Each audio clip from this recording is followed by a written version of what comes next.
غزہ کی وزارت صحت کے مطابق متعدد فلسطینی شہداء کی لاشیں غزہ کے شہداء ملنے کے بعد کی تعداد بڑھ کر 68,858 ہو گئی ہے۔ غزہ کی وزارت صحت کے اعلان کے مطابق گزشتہ 48 گھنٹوں میں مزید 22 شہداء کی لاشیں اسپتال میں منتقل کی گئی ہیں، جن میں سے 5 حال ہی میں شہید ہوئے ہیں، جبکہ 17 کی لاشیں ملبے سے نکالی گئی ہیں اور 9 زخمیوں کو بھی اسپتال منتقل کیا گیا ہے۔ اس وزارت کی رپورٹ کے مطابق 7 اکتوبر 2023 کو جارح صہیونی حکومت کے حملوں کے آغاز سے اب تک شہداء کی تعداد 68,858 اور زخمیوں کی تعداد 1,70,464 تک جا پہنچی ہے۔ اس کے علاوہ جنگ بندی کے بعد سے اب تک کی مدت میں 226 فلسطینی شہید ہوئے ہیں، 499 لاشیں ملبوں سے باہر نکالی گئی ہیں اور 594 زخمی ہو چکے ہیں۔ غزہ کی وزارت صحت نے مزید کہا کہ گزشتہ روز ریڈ کراس کی ہم آہنگی سے 30 شہداء کی لاشیں صہیونی حکومت سے موصول ہوئی ہیں۔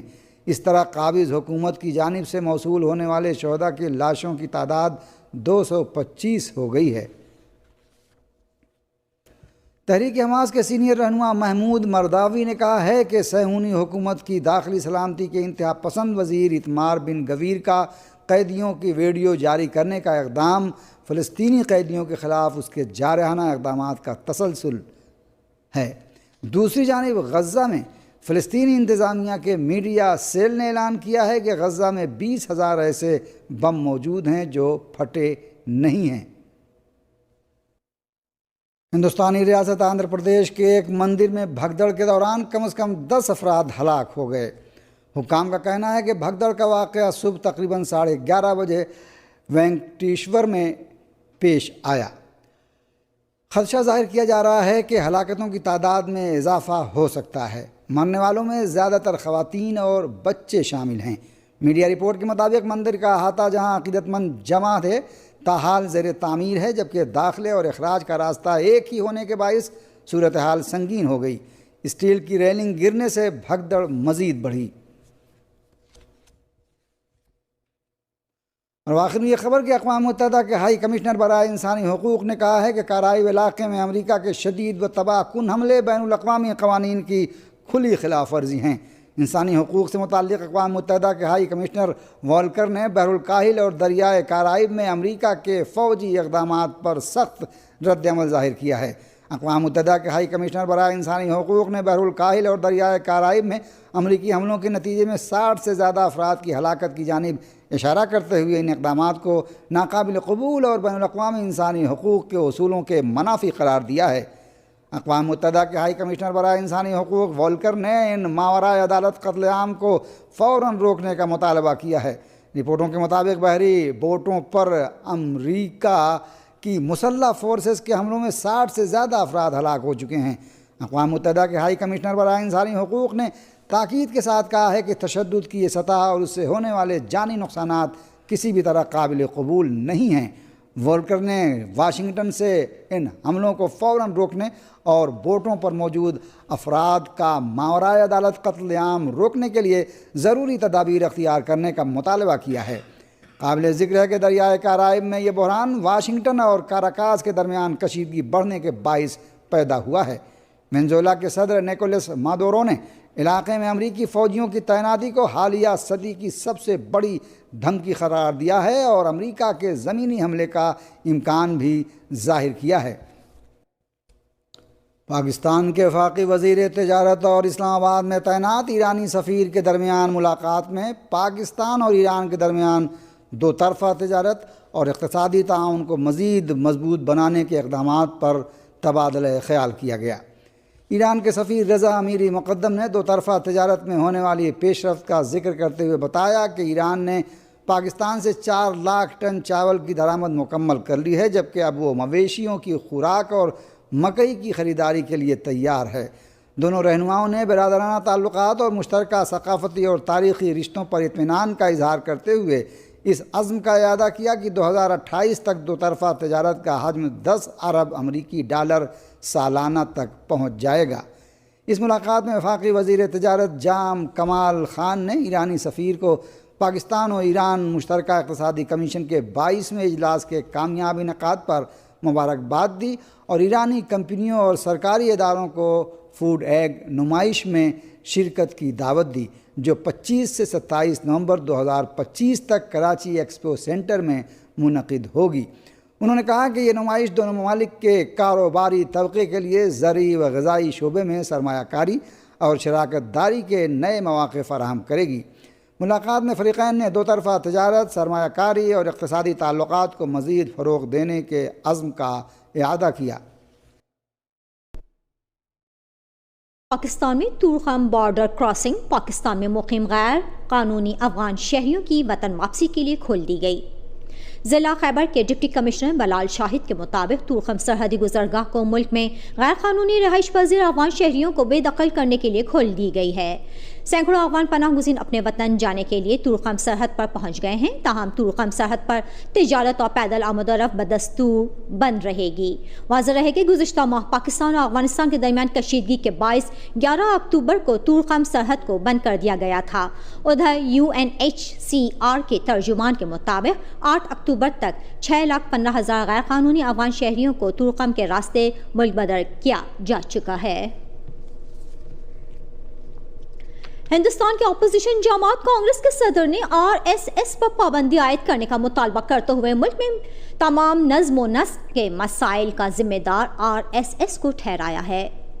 انڈین نیشنل کانگریس کے صدر ملک ارجن کھڑگے نے کہا ہے کہ راشٹریہ سوام سیوک سنگھ RSS پر پابندی عائد ہونی چاہیے۔ انہوں نے سردار ولبھ بھائی پٹیل کے 1948 کے خط کا حوالہ دیتے ہوئے کہا کہ جس میں اس تنظیم پر مہاتما گاندھی کے قتل کے سازش کے لیے موافق ماحول پیدا کرنے کا الزام عائد کیا تھا۔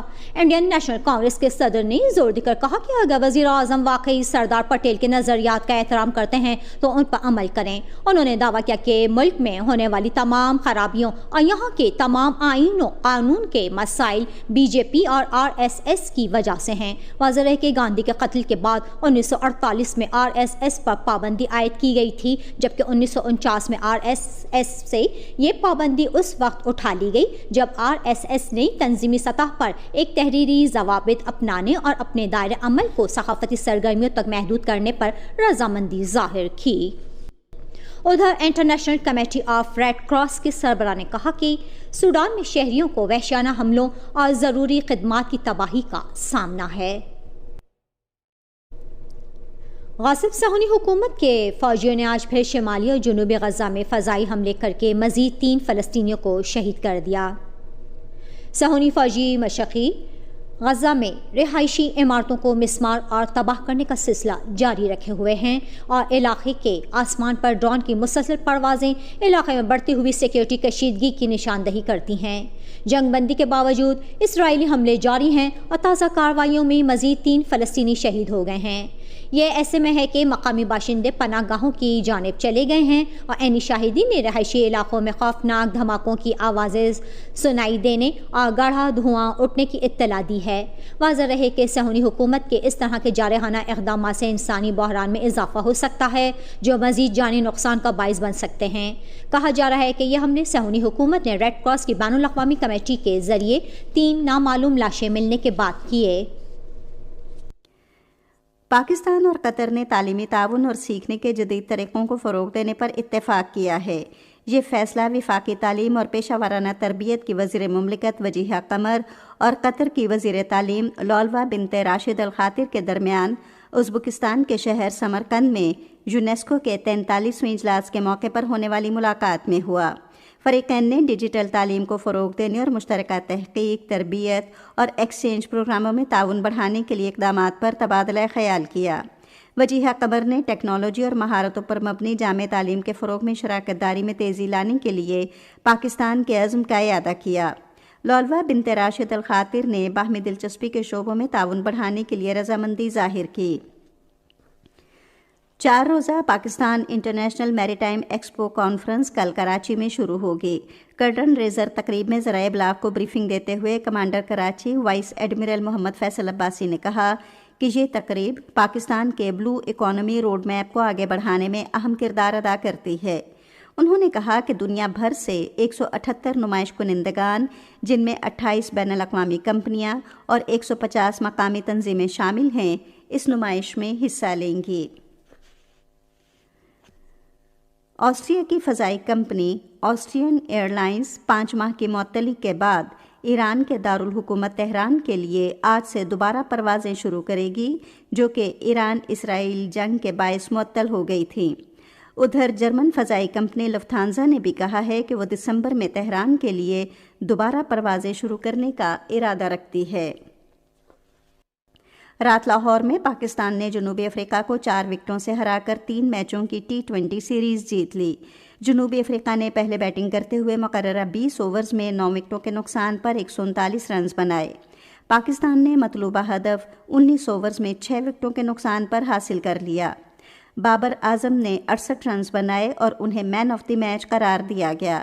فہیم اشرف 6 وکٹیں حاصل کرنے پر مین آف دا سیریز قرار پائے۔ خواتین کے ICC عالمی کرکٹ کپ کا فائنل آج ممبئی میں بھارت اور جنوبی افریقہ کے درمیان کھیلا جائے گا۔ میچ سے پہر 2:30 بجے شروع ہوگا۔ اور اب موسم کی صورتحال۔ محکمہ موسمیات کی پیش گوئی کے مطابق آئندہ 12 گھنٹوں کے دوران ملک کے بیشتر حصوں میں موسم زیادہ تر خشک، جبکہ پہاڑی علاقوں میں صبح اور رات کے اوقات میں سرد رہنے کا امکان ہے۔ مسلسل خشک موسم اور ماحولیاتی آلودگی کے باعث پنجاب کے اضلاع میں اسموگ کی توقع ہے۔ شہریوں کو احتیاطی تدابیر اختیار کرنے کی ہدایت کی گئی ہے۔ آج صبح ریکارڈ کیا گیا بعض شہروں کا درجہ حرارت: Islamabad 12 degree centigrade, Lahore 19، Karachi 21، Peshawar 17، Quetta 8، Gilgit 4، Murree 9 اور Muzaffarabad 10 degree centigrade. Srinagar, Leh, Pulwama, Anant Nag, Shopian اور بارہمولہ میں موسم سرد اور خشک رہنے کا امکان ہے، جبکہ جموں میں موسم خشک رہے گا۔ آج صبح ریکارڈ کیا گیا درجہ حرارت: سری نگر، اننت ناگ اور شوپیاں میں 5 ڈگری سینٹی گریڈ، جموں 17، لے -1، جبکہ پلوامہ اور بارہمولہ میں 4 ڈگری سینٹی گریڈ۔